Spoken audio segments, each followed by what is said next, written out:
दोस्तों अपने आसपास में ऐसे पेशेंट देखे होंगे जिनको फीवर रहता है, बॉडी पे रैशेस रहता है। रैशेस जो है वो बाद में धीरे धीरे पिंपल्स में कन्वर्ट हो जाता है। पिंपल जो है वो ब्लिस्टर में कन्वर्ट हो जाता है और ब्लिस्टर जो है वो बाद में फटने लगता है और फटने के बाद में सूख जाता है। ये आपने कंडीशन बहुत सारे पेशेंट में देखी होगी और जनरली ये आपके 10 से 20-21 दिन तक चलने वाली कंडीशन होती है। बहुत ही ज़्यादा परेशान हो जाता है पेशेंट, बहुत ही ज़्यादा उसके बर्निंग होती है, ब्लिस्टर होता है, पिंपल्स होता है जिसमें बहुत ही तेज दर्द होता है, साथ ही साथ उसको फीवर आ जाता है, बॉडी रैशेस होते हैं, हेडेक होता है, उसके एब्डोमिनल पेन होता है और बर्निंग स्टोमक रहता है क्योंकि उसके अंदर की साइड भी अल्सर की संभावना हो जाती है, यानी कई बहुत सारे पेशेंट को हो जाती है। तो दोस्तों ऐसी कंडीशन आपने आसपास के लोगों में बहुत जन में देखी होगी और यूजुअली आपने ये भी देखा होगा कि उसके घर में अगर एक जन को ये कंडीशन होती है तो उसके बाद में धीरे धीरे बाकी लोगों को भी ये कंडीशन या बीमारी आपको देखने को मिल जाएगी। तो जनरली दोस्तों इस कंडीशन को हम चिकन पॉक्स कहते हैं। ये एक वायरल डिजीज है, एयरबोर्न या ड्रॉपलेट एयर से फैलने वाली डिजीज है। इससे बचना, इससे प्रिवेंशन करना बहुत ज़रूरी होता है। अगर बच्चा नहीं है तो आपको ये भी डिजीज़ जो है 10 से 12 दिन या 15 दिन या आपको 20-21 दिन तक परेशान कर सकते हैं। तो दोस्तों आज का वीडियो जो है इसी बीमारी के ऊपर है, इसी कंडीशन के ऊपर है। आज का वीडियो है चिकन पॉक्स के बारे में। मैं डॉक्टर खान स्वागत करता हूं आपके अपने यूट्यूब चैनल हेल्थ कार्ड में। अगर अभी तक आपने हमारे चैनल को सब्सक्राइब नहीं किया है तो हमारे चैनल को सब्सक्राइब कर दीजिए, बेल नोटिफिकेशन को ऑन कर दीजिए और उसको ऑल पे सेट कर दीजिए, क्योंकि अगर आपको अगला वीडियो देखना है तो हमारे चैनल को सब्सक्राइब करने के बाद में बेल नोटिफिकेशन को ऑन करना पड़ेगा, तभी आप तक हमारा नोटिफिकेशन पहुंच पाएगा। तो दोस्तों आज का जो वीडियो है वो है आपके चिकन पॉक्स। चिकन पॉक्स होता क्या है दोस्तों? एक वायरल डिजीज है जो वायरस से फैलती है। VZV वायरस, वेरिसोला जोस्टर वायरस जो होता है उसके थ्रू ये फैलते हैं। एयरबोर्न डिजीज होते हैं, ये आपको डायरेक्ट उसके स्किन लीजन से कांटेक्ट में आने में हो सकती है, या फिर अगर कोई पेशेंट वहाँ का कफिंग करता है या स्नीजिंग करता है तो भी आपको उससे ये जो वायरस है आप इनहेल करके अपने अंदर ले लेते हैं और इस तरीके की बीमारी आपको भी हो सकती है। जनरली देखा जाता है कि जिस घर में किसी एक को हो जाता है तो उसके बाद में बाकी लोगों को भी होने की संभावना जो है वो 70 से 80% तक होती है। जो उनके कांटेक्ट में आते हैं उनको हो जाता है। तो दोस्तों एक वायरल डिजीज है, इसके बहुत ही ज़्यादा परेशानी होती है, पेशेंट को बहुत ही ज़्यादा डिफिकल्टी से गुजरता है। 10 से 12 दिन उसके बहुत ही मुश्किल से गुजरता है। अब दोस्तों इसके पीछे के कॉज क्या है, कारण क्या है? तो दोस्तों इसके पीछे का कारण जो है एक वायरस होता है जो है वेरिसोला जोस्टर वायरस जो होता है, उसके कारण ये बीमारी होती है। अब दोस्तों इसके मोड ऑफ इन्फेक्शन क्या है, मोड ऑफ स्प्रेडिंग क्या है? तो दोस्तों जनरली ये स्किन लीजन के कांटेक्ट में आने से होता है। जिस भी पेशेंट को, जो भी पेशेंट है जिसको चिकन पॉक्स हो गया है, उसके स्किन के जो लीजन्स होते हैं, जो ब्लिस्टर होते हैं, जो फूट जाते हैं, उसके अंदर से जो वाटरी कलर का डिस्चार्ज होता है गाढ़ा, उससे कांटेक्ट में आने में ये आपको हो जाती है। दूसरी, अगर वो पेशेंट कफिंग कर रहा है, स्नीजिंग कर रहा है, तो उससे जो ड्रॉपलेट जो है वो एयरबोर्न जो डिजीज की कंडीशन हो जाती है और उससे ड्रॉपलेट्स जो आप जो है इनहेल कर लेते हैं, उसके कारण भी ये बीमारी हो जाती है। अब दोस्तों इसका इंक्यूबेशन पीरियड क्या है? दोस्तों इसका इंक्यूबेशन पीरियड 10 से 14 दिन तक होता है। 10 से 14 दिन के बाद में आपको सिम्टम्स देखने को मिलेंगे और ये सिम्टम्स आपके 4 या 5 दिन तक जनरली रहते हैं। किसी किसी में हफ्ते 2 हफ्ते तक भी सिम्टम्स रह जाते हैं, लेकिन जनरली मोस्ट ऑफ पेशेंट में देखा गया है कि 4-5 दिन में इसके जो सिम्टम्स हैं वो धीरे धीरे आपके कम हो जाएंगे।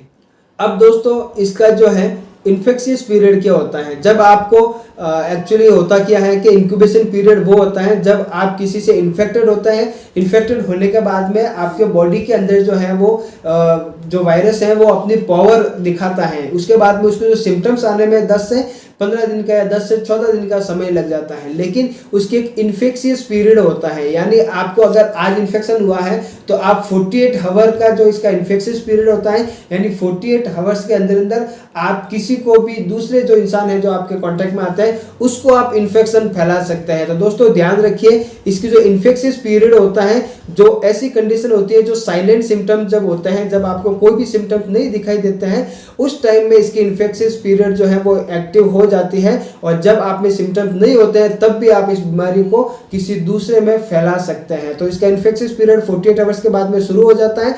इंक्यूबेशन पीरियड जो है वो आपके 10 से 14 दिन तक रहता है।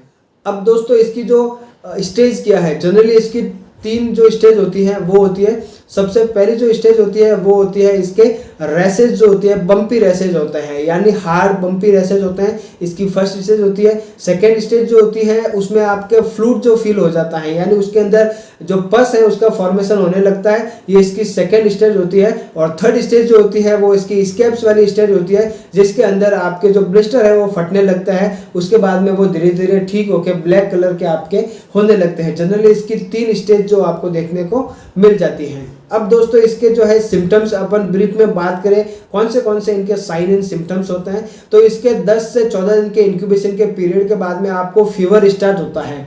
फीवर के बाद में आपको हेडेक स्टार्ट होता है और हैवीनेस लगती है। साथ ही साथ आपको लैरिंग्स या फेरिंग्स के अंदर आपको बर्निंग सेंसेशन देखने को मिल जाती है, पेन आपको देखने को मिल जाता है। इसके बाद में जो इसके ब्लिस्टर जो बम्प जो होते हैं, जो पिंपल्स टाइप की जो फॉर्मेशन होती है, वो सबसे पहले इसके बैक से स्टार्ट होती है। बैक के बाद में ये चेस्ट पे आती है, चेस्ट के बाद में फिर आपके जो है एब्डोमेन में आती है, एब्डोमेन के बाद में आपके नेक में, और उसके बाद में आपके चेहरे पे, उसके बाद में ये एंटायर बॉडी पे हो जाती है। जनरली 200 से 500 के बीच में आपके ब्लिस्टर बॉडी में बनते हैं जब आप चिकन पॉक्स के शिकार होते हैं। दोस्तों इसमें बहुत ही ज़्यादा बर्निंग होती है, आपको फीवर कंटिन्यूस रह सकता है, बहुत ही ज़्यादा जलन होती है, पेन होता है। आपके ये अंदर जो है इनर लेयर या म्यूकस मेम्ब्रेन जो होती है वहाँ पे भी आपके हो सकती है। आपके स्टोमक में अल्सर का काम भी, अल्सर टाइप की फॉर्मेशन भी बन जाती है, क्योंकि इस तरह के ब्लिस्टर जो है आपके वो इंटरनल ऑर्गन में भी बन जाते हैं, आपके स्टोमक स्पेशली या फिर एलिमेंट्री कैनाल में बन जाता है। तो आपको वहाँ पे बहुत ही तेज बर्निंग होती है। जब एसिड रिफ्लक्स करता है तब तो आपको बहुत ही ज़्यादा पेन का सामना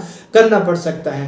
तो दोस्तों ये कुछ इसके सिम्टम्स हैं जो हमने यहाँ पे डिस्कस किया। इस तरीके के सिम्टम जो है वो आपको देखने को मिल जाते हैं। तो अब दोस्तों हम बात करते हैं इसके कुछ डायग्नोसिस के बारे में। डायग्नोसिस कैसे करते हैं, तो जनरली दोस्तों इसके लिए कुछ पर्टिकुलर डायग्नोसिस नहीं किया जाता है। जब आप डॉक्टर के पास जाता है तो डॉक्टर आपकी कंडीशन, आपके सिम्टम्स, आपके ब्लिस्टर्स ये देख करके आपके कितने टाइम से हैं और आपको क्या क्या तकलीफ हो रही है, इसके अकॉर्डिंग ही वो आपको चिकन पॉक्स डायग्नोसिस कर देता है। और उसके लिए आपको जो मेडिसिन जो है चिकन पॉक्स के लिए वो आपको शुरू कर देता है। प्राइमरी या इनिशियल स्टेज में इसके लिए कोई भी मेडिसिन की जरूरत नहीं होती है, लेकिन आगे इसके मेडिसिन की जरूरत पड़ती है। तो आप मेडिसिन लेते हैं तो आपके जो सिम्टम्स है वो ज़्यादा बढ़ते नहीं हैं। आपके जो सिम्टम्स की वजह से जो परेशानी होती है, बर्निंग, पेन, हेडेक, ये इस तरीके की जो कंडीशन होती है वो आपके कम हो जाती है और आपके ब्लिस्टर भी जो है वो बहुत ही जल्दी ठीक हो जाता है। तो दोस्तों हम बात करते हैं इसके आगे इसके ट्रीटमेंट के बारे में।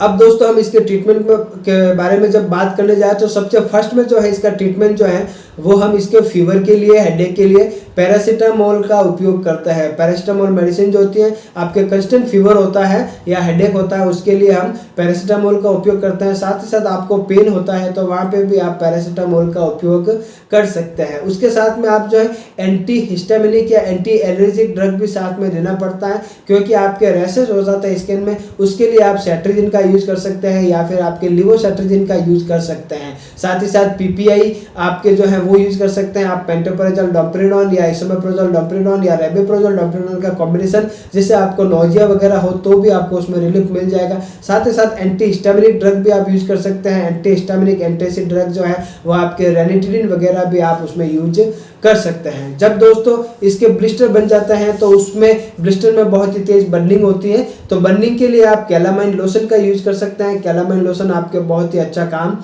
करती हैं। जब दोस्तों ये ब्लिस्टर जो होता है, बम्प जो होता है वो ब्लिस्टर में या पस से फिल हो जाता है या फिर स्कैब्स की पोजीशन आ जाती है, तो आपको वहाँ पे एंटीबायोटिक जो है मेडिसिन यूज करने की भी सलाह दी जाती है। आप एंटीबायोटिक भी यूज कर सकते हैं। जनरली आज के टाइम में फिजिशियन जो होते हैं वो प्रिवेंटिव मेजर अपनाते हैं, आपको फर्स्ट डे से ही एंटीबायोटिक साथ में दे देता है, लेकिन जनरली एंटीबायोटिक की जरूरत इसमें नहीं होती है, क्योंकि एक वायरल डिजीज है। एंटीवायरल मेडिसिन इसमें ज़्यादा फायदा करती है, लेकिन एंटीबायोटिक भी आप यूज कर सकते हैं। उसमें आप एजिथ्रोमाइसिन यूज कर सकते हैं, सेफिक्जाम यूज कर सकते हैं, सिफ्यूरिक्जाम वगैरह, इस तरीके के एंटीबायोटिक जो है वो आप इसमें यूज कर सकते हैं। बहुत ही ज़्यादा हायर एंटीबायोटिक में जाने की जरूरत नहीं है, क्योंकि इसमें एंटीबायोटिक की जरूरत लगभग नहीं पड़ती है। फिर भी आप जो है, क्योंकि आपके जब भी चिकन पॉक्स वगैरह कोई भी वायरल डिजीज आपके बॉडी में होती है तो बॉडी की इम्यूनिटी जो है वो पूरी तरह से कम हो जाती है।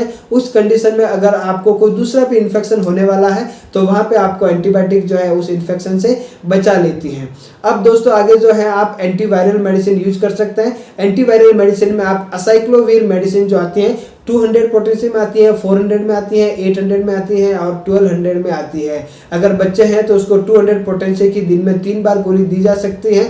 और उससे छोटे बच्चा है तो फिर आपको वहाँ पे जोविरेक्स करके एक सिरप आती है असाइक्लोविर की, वो सिरप आप 5-5 ml दिन में 3 से 4 बार दे सकते हैं। उसके बाद में अगर थोड़े से एडोलेसेंस हैं या फिर 12-13 साल के जो बच्चे होते हैं उनको असाइक्लोविर 400 की मेडिसिन दिन में 3 बार दी जा सकती है। अडल्ट जो होते हैं उसमें असाइक्लोविर 400, 800 और 1200 तीनों मेडिसिन दी जा सकती है। 400 दिन में 5 से 6 बार लेनी होती है।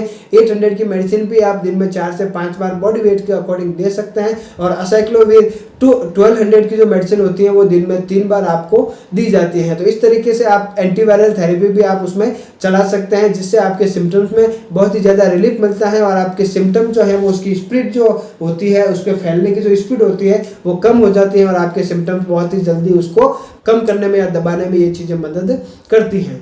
अब दोस्तों इसके प्रिवेंशन क्या है? दोस्तों इसके प्रिवेंशन में आपको ऐसे लोगों से दूर रहना है जिसमें आपको पता है कि इसको चिकन पॉक्स हो गया है। उसके जो लीजन्स होते हैं बॉडी में, जो भी आपके ब्लिस्टर वगैरह होते हैं, उनसे आपके कांटेक्ट में नहीं आना है। जब वो कफिंग या स्नीजिंग करेगा तो फिर वहाँ के जो आपको जो है वो इनहेल करना नहीं, वहाँ पे आपको तेज सांस नहीं लेना है और उसको इनहेल करने से बचना है। उसके यूज की हुई कुछ भी यूटेंसिल्स वगैरह है, क्लोथिंग वगैरह है, उससे आपको दूर रहना है, क्योंकि उसके यूटेंसिल्स या क्लोथिंग से आपको वो फैलने की संभावना बहुत ही ज़्यादा हो जाती है। तो इस तरीके से इसके कुछ प्रिवेंशन है जो आप इसमें अपना सकते हैं और इस बीमारी से बच सकते हैं। अब दोस्तों इसके लिए कुछ होम्योपैथिक मेडिसिन है क्या? तो दोस्तों इसके लिए होम्योपैथिक मेडिसिन अवेलेबल है जिससे आप यूज कर सकते हैं। सिम्टोमेटिकली अलग अलग होम्योपैथिक फिजिशियन के पास जाएंगे तो आपको अलग अलग मेडिसिन दी जाती है। जनरली मैं यहाँ पे आपको 3 से 4 मेडिसिन बताऊंगा जो आप है चिकन पॉक्स के लिए यूज कर सकते हैं। इसके लिए मेरी सबसे फर्स्ट जो मेडिसिन है वो होती है इसमें बेलाडोना। बेलाडोना में सारे के सारे सिम्टम्स होते हैं जो आपके चिकन पॉक्स में होते हैं।